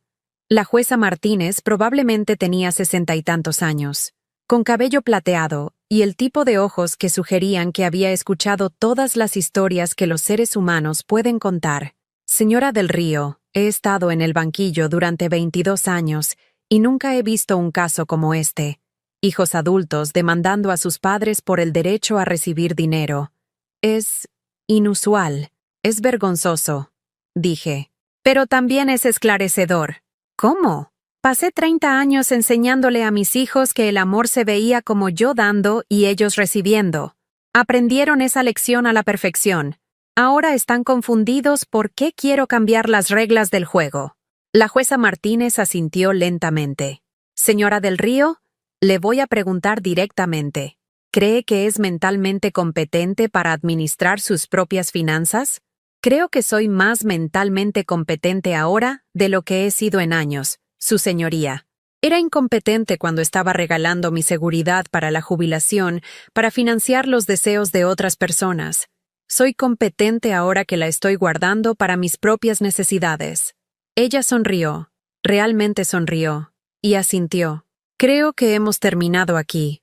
De vuelta en la sala de audiencias, la jueza Martínez emitió su fallo con la autoridad del propio Salomón. El tribunal no encuentra evidencia de incompetencia mental o capacidad disminuida en la demandada. La decisión de la señora, Del Río de suspender el apoyo financiero voluntario a sus hijos adultos parece ser una elección racional tomada por un adulto competente que tiene el derecho absoluto de determinar cómo se gasta su dinero. Hizo una pausa, mirando directamente a mis hijos. Además, el tribunal señala que los hijos adultos no tienen derecho legal al apoyo financiero de sus padres, independientemente de los patrones de donación anteriores. Sugerir lo contrario es malinterpretar fundamentalmente tanto la ley como la naturaleza de las relaciones familiares. Otra pausa, y su voz se volvió más suave, pero no menos firme. Señora del Río, le ha dado a sus hijos el mayor regalo que cualquier padre puede dar. Los crió hasta la edad adulta. Lo que haga con su dinero ahora es enteramente su elección. Caso desestimado. El mazo cayó con una finalidad que resonó en la sala del tribunal y, sospeché, en el resto de mi vida. Al salir de esa sala, sentí algo que nunca había experimentado antes. La vindicación completa. No solo la vindicación legal, sino la vindicación emocional. Una jueza, una parte neutral que había escuchado ambas partes, había confirmado lo que tenía miedo de creer. Tenía derecho a vivir mi propia vida. Mis hijos salieron por separado, sin mirarme, con los rostros llenos de una mezcla de vergüenza y resentimiento persistente. Habían apostado todo a su capacidad para obligarme a volver a cumplir, y habían perdido espectacularmente. Afuera del juzgado, Patricia me estrechó la mano con genuina calidez. Señora del Río, en 20 años de práctica en leyes para adultos mayores, nunca he visto a nadie manejar una situación como esta con más gracia y dignidad. Debería estar orgullosa de sí misma. Estaba orgullosa. Por primera vez en mi vida adulta, estaba orgullosa de ponerme a mí misma primero. Mientras conducía a casa, me di cuenta de que la victoria legal era solo el símbolo. La verdadera victoria había sucedido hace meses, cuando decidí por primera vez que Margarita del Río valía la pena proteger. El caso judicial había terminado, pero mi nueva vida apenas comenzaba. 6 meses después del caso judicial, estaba en la sala de embarque del Aeropuerto Internacional de la Ciudad de México, con una tarjeta de embarque a Dublín. El tour de fotografía en Irlanda que había marcado tantos meses atrás ya no era solo un sueño. Estaba sucediendo. En 2 horas, estaría en un avión rumbo a un país que nunca había visto, con una cámara que nunca había usado, rodeada de extraños que no sabían nada de mi pasado, excepto que yo había pagado mi propio viaje para estar allí. El peso de esa libertad era casi abrumador. ¿Es la primera vez que va a Irlanda?, preguntó la mujer sentada a mi lado en la puerta de embarque. Probablemente tenía unos 60 y tantos años, con el pelo corto plateado y arrugas que hablaban de una vida bien vivida. Es la primera vez que voy a cualquier lugar, en realidad, admití. Primera vez que viajo sola. Primera vez en un tour de fotografía. Primera vez que hago algo solo porque quería. Ella sonrió con conocimiento. Parece que hay una historia ahí. La hay, dije. Pero ya no es una historia triste. Su nombre era Ruth, y había estado tomando aventuras en solitario desde que su esposo murió 5 años antes. La mejor decisión que he tomado, me dijo mientras abordábamos el avión. Resulta que soy una excelente compañía cuando no estoy tratando de complacer a todos los demás. Entendí exactamente lo que quería decir. Las 2 semanas en Irlanda fueron transformadoras de maneras que no había esperado. No solo por los impresionantes paisajes o la calidez de los irlandeses, sino por quien descubrí que era cuando no estaba definida por mis relaciones con otras personas. No era Margarita la madre, Margarita la abuela, Margarita la máquina de ATM con sentimientos. Era solo Margarita, una mujer con curiosidad por la luz y la sombra, alguien que podía pasar 1 hora fotografiando la forma en que la niebla de la mañana se aferraba a las antiguas paredes de piedra, alguien que se reía de las historias de pub contadas por extraños y no sentía la obligación de arreglar los problemas de nadie más que los suyos.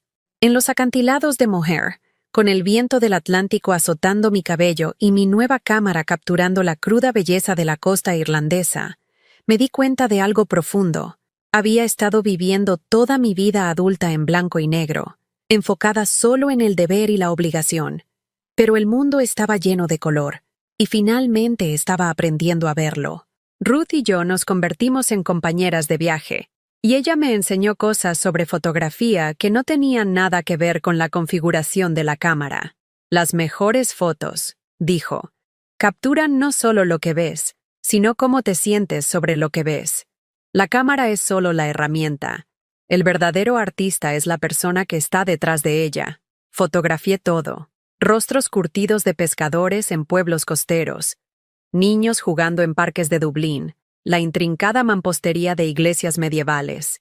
Pero mi foto favorita de todo el viaje fue una que Ruth me tomó, de pie en una colina con vista al anillo de Kerry, mi rostro vuelto hacia el sol, mis brazos extendidos como si estuviera abrazando todo el mundo. Parecía feliz.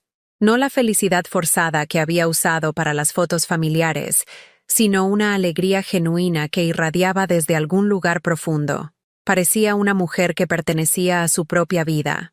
Cuando regresé a la Ciudad de México, mi casa se sentía diferente. No más pequeña ni más destartalada, sino como un espacio que me pertenecía a mí, en lugar de existir como telón de fondo para las necesidades de otras personas. Colgué mis fotografías favoritas de Irlanda por toda la casa, reemplazando las fotos familiares que se habían convertido en dolorosos recordatorios de relaciones que nunca habían sido tan recíprocas como había creído. El silencio de mi teléfono, sin llamadas diarias pidiendo dinero o ayuda, inicialmente se había sentido como un castigo. Ahora se sentía como paz. La ausencia de crisis y drama me permitió notar cosas que había estado demasiado distraída para ver. Lo hermoso que se veía mi jardín con la luz de la mañana. Lo satisfactorio que era cocinar una comida que realmente quería comer. Lo bien que se sentía despertarme sin preocuparme inmediatamente por los problemas de otra persona. Mi trabajo de voluntariado en el hospital se había expandido. Elena me había pedido que coordinara todo el programa de visitantes, y descubrí que tenía habilidades que nunca supe que poseía. Organizar voluntarios, emparejarlos con pacientes, capacitar a gente nueva. Resultó que décadas de administrar las vidas de mis hijos me habían dado experiencia en la gestión de proyectos que se traducía perfectamente en un trabajo significativo. «Tienes un don para esto», me dijo Elena una tarde mientras revisábamos las estadísticas del programa. La satisfacción del paciente ha aumentado un 40% desde que te hiciste cargo de la coordinación.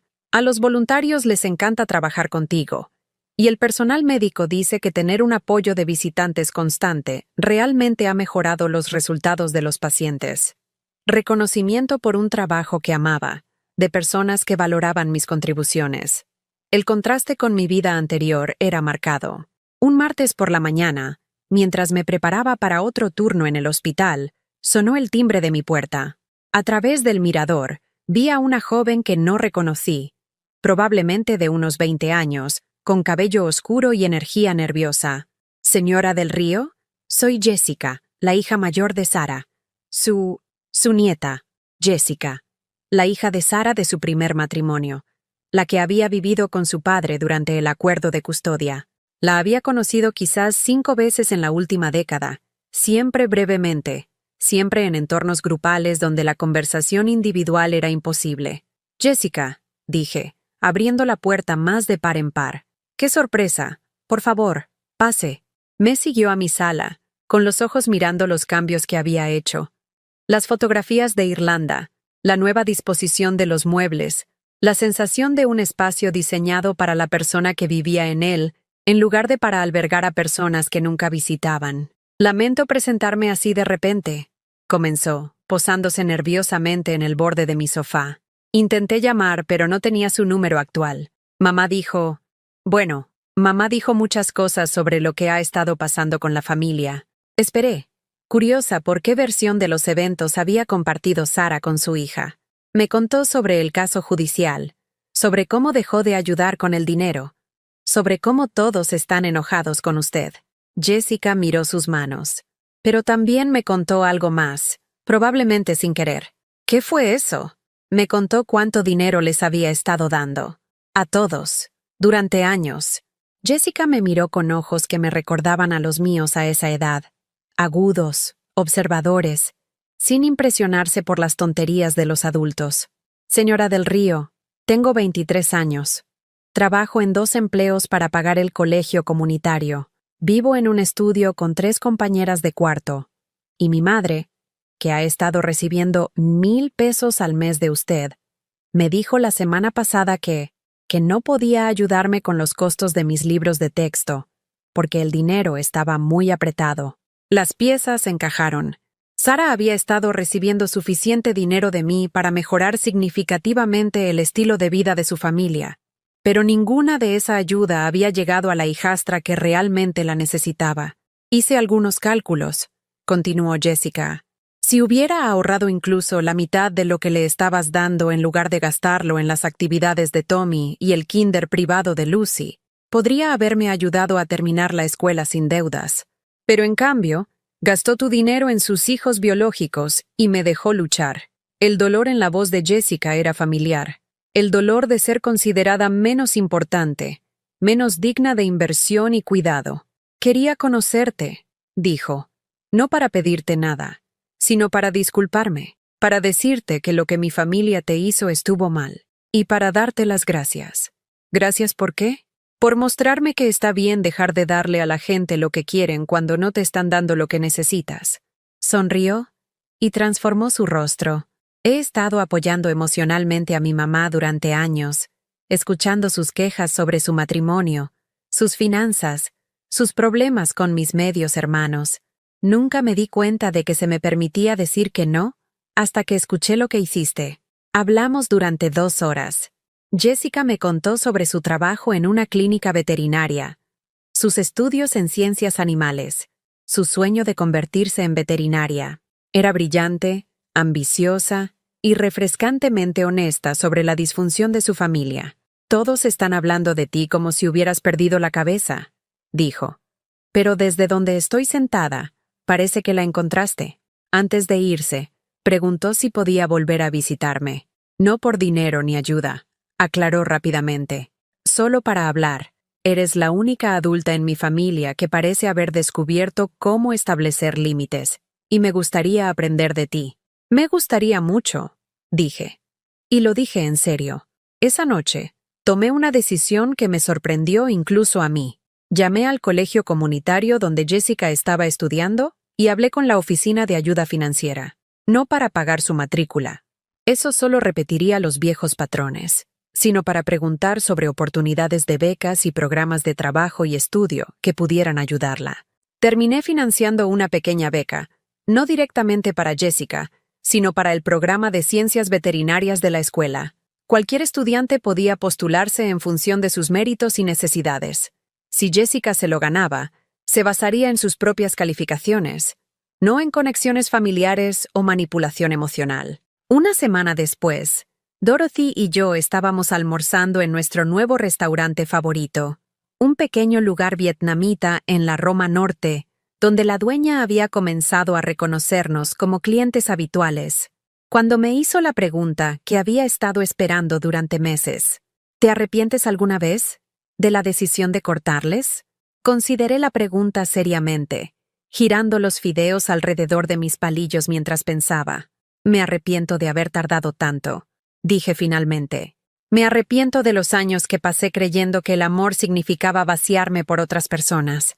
Me arrepiento de enseñarles a mis hijos que podían tratarme mal siempre y cuando necesitaran algo de mí. Pero la decisión en sí, nunca. La convicción en mi voz nos sorprendió a ambas. Dorothy, ahora duermo toda la noche. Me despierto emocionada por mi día en lugar de ansiosa por la crisis de quién tendré que resolver. Tengo dinero en el banco y planes para mi futuro. Tengo un trabajo que importa y amistades que me nutren. Señalé el restaurante, donde otros comensales charlaban y reían, viviendo sus vidas sin drama ni llamadas telefónicas desesperadas. Así es como se ve lo normal, dije. Así es como se ve la vida cuando no estás constantemente gestionando las elecciones y consecuencias de otras personas. Nunca supe lo agotadora que era mi antigua vida hasta que dejé de vivirla. Dorothy asintió pensativamente. Mi madre solía decir que lo más radical que puede hacer una mujer es dejar de disculparse por ocupar espacio en su propia vida. Tu madre parece que era una mujer sabia. Lo era.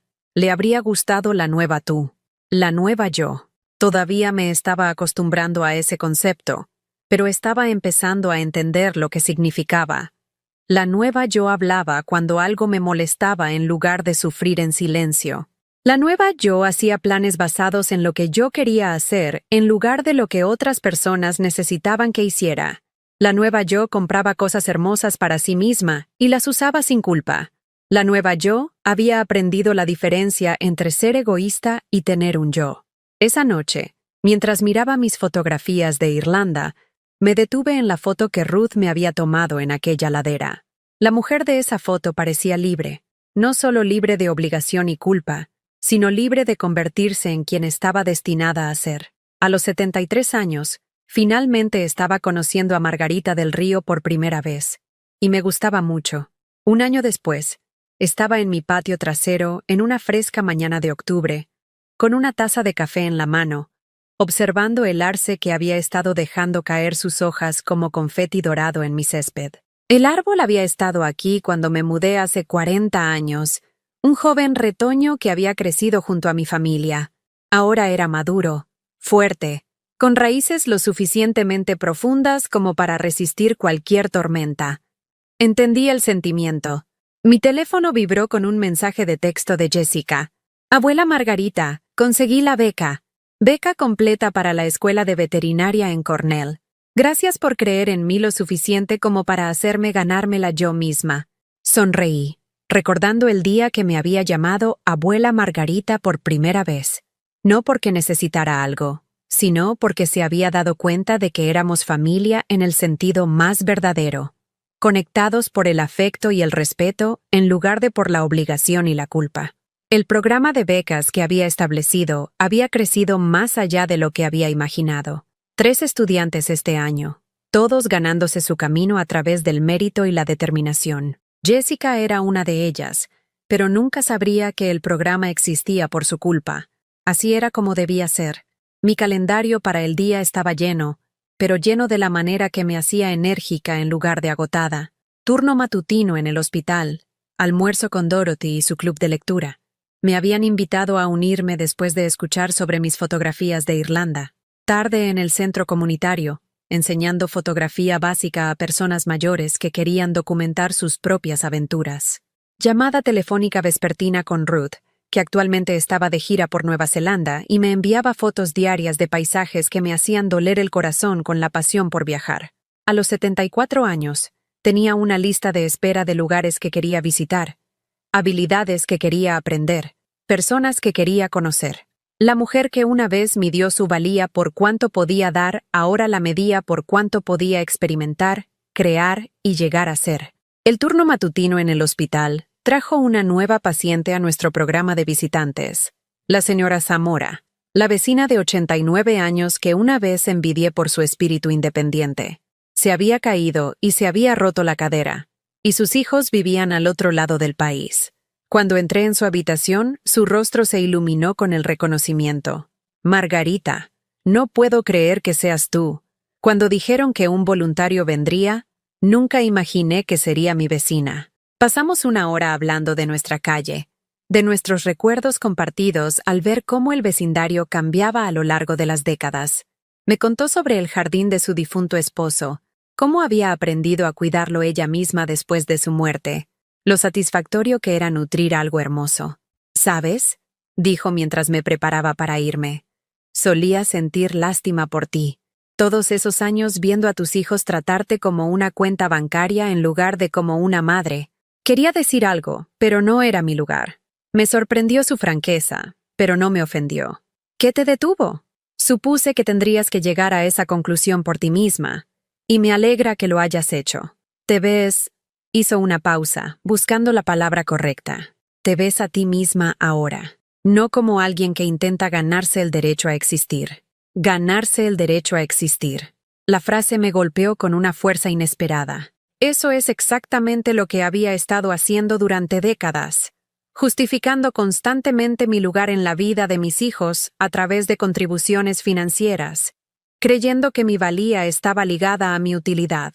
Señora Zamora, ¿alguna vez se arrepiente de no tener relaciones más cercanas con sus hijos? Consideró la pregunta pensativamente. Amo profundamente a mis hijos, pero los crié para que fueran independientes. Me visitan porque quieren, no porque necesiten.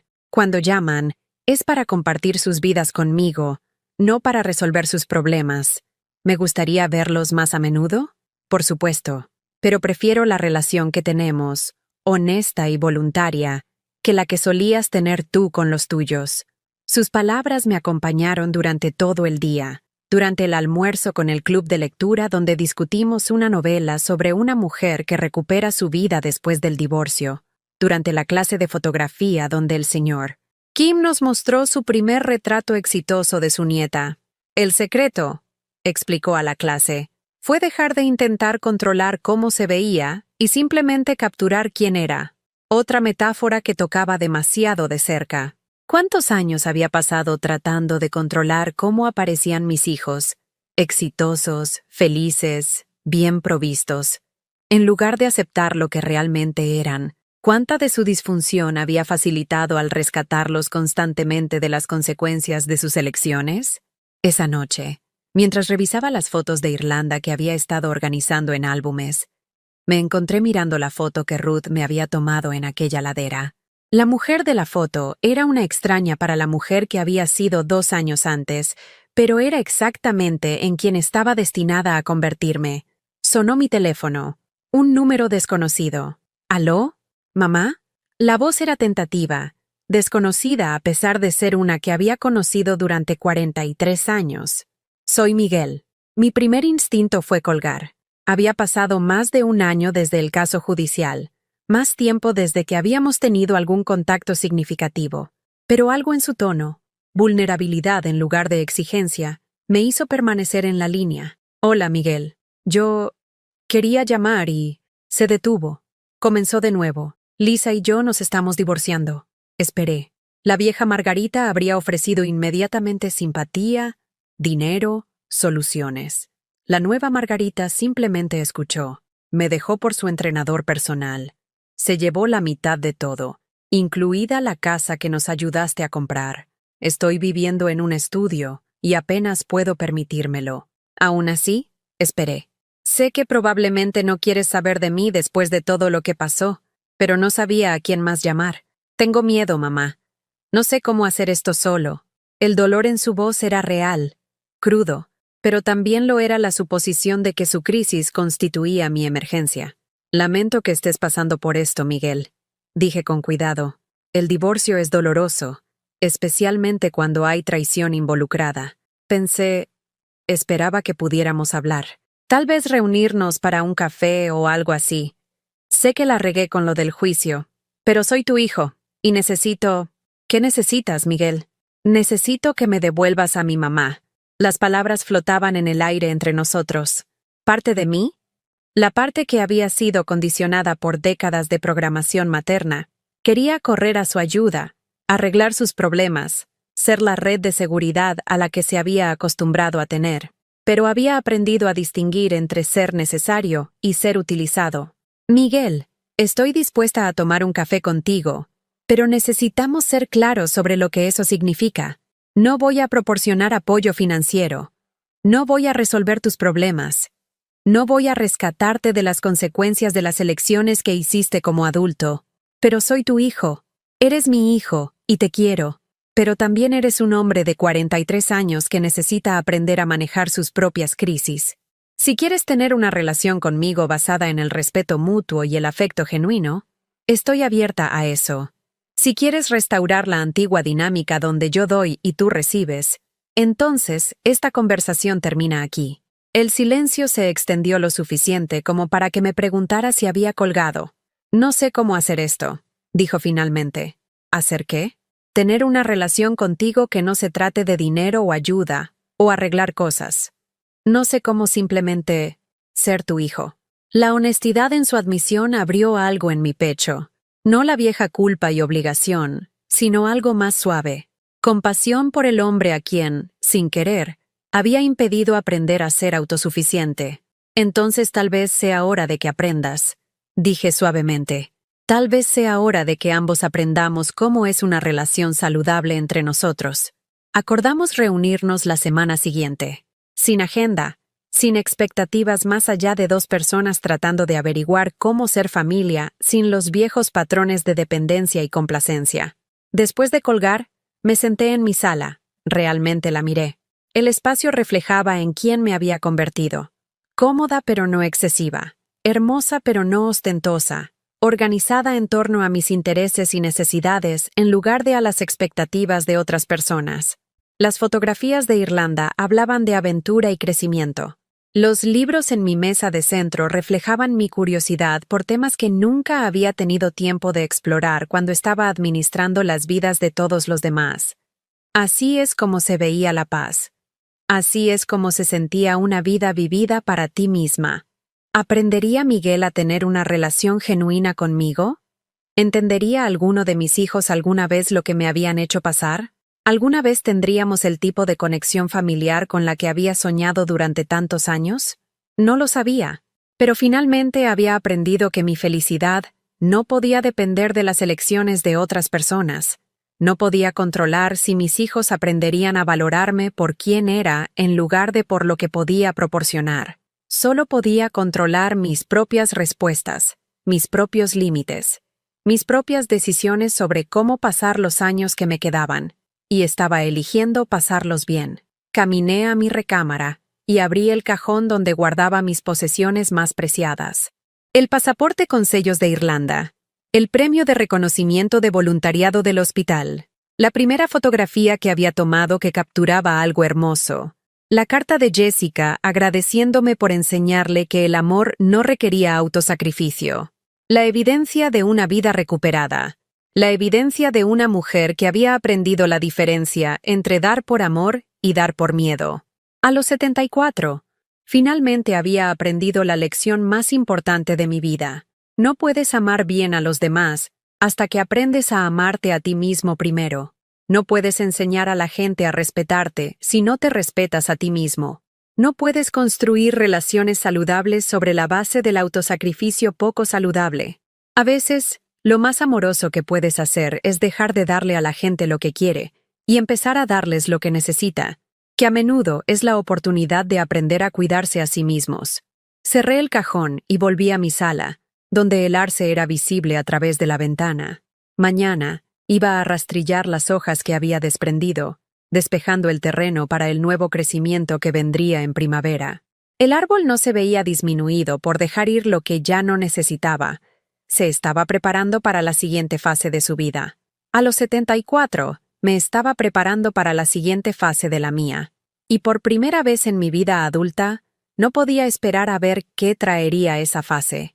¿Alguna vez te has encontrado en una situación en la que estabas dando tanto de ti que perdiste de vista quién eras? ¿Conoces a alguien que pueda necesitar escuchar esta historia? Si esta historia resonó contigo, por favor, comparte tus pensamientos en los comentarios a continuación. Y si crees que este mensaje podría ayudar a alguien más a encontrar el valor para reclamar su propia vida, por favor, dale me gusta a este video y suscríbete a nuestro canal. A veces, las historias que necesitamos escuchar nos encuentran exactamente cuando estamos listos para escuchar.